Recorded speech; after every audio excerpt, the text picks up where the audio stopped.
of the fact that because Germany, since the last war, decided it had to show itself to be a bastion of liberal values and decided those liberal values included liberal immigration values, a country that did not need more anti-Semites has imported millions more anti-Semites.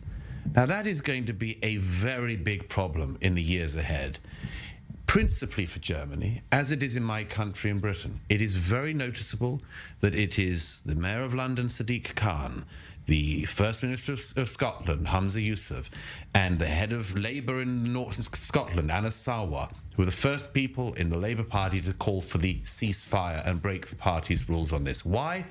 Because, like much of the Muslim world, they don't care about their fellow Muslims. I'm convinced of this and can argue it all evening. They don't care when hundreds of thousands of Muslims are killed in Yemen. They don't care when hundreds of thousands of Muslims are killed in Syria. There has been not 1% of the people on the streets of Europe in recent weeks who marched in those days. They don't really care. What they do care about is when a conflict involves anyone from the Muslim world and the Jews.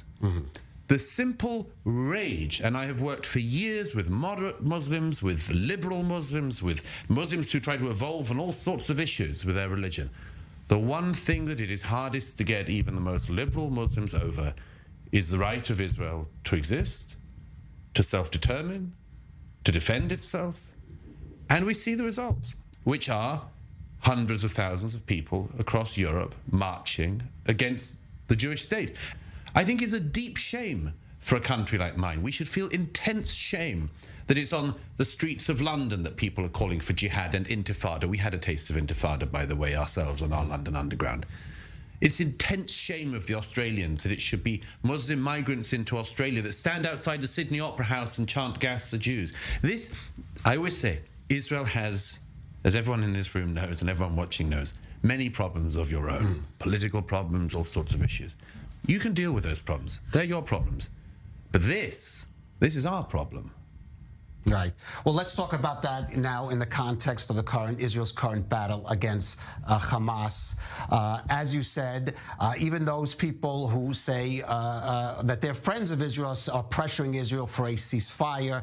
We hear again the accusations that the response is disproportionate. Yes, well, I mean, I would say Israel is the one country in the world never allowed to win a war.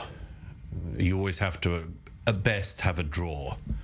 It's like Israel can be attacked, and Israel is allowed to attack a little bit in order to return to the moment just before the attack. That doesn't seem fair to me, nor does it seem to me to be consistent with the rules of war historically.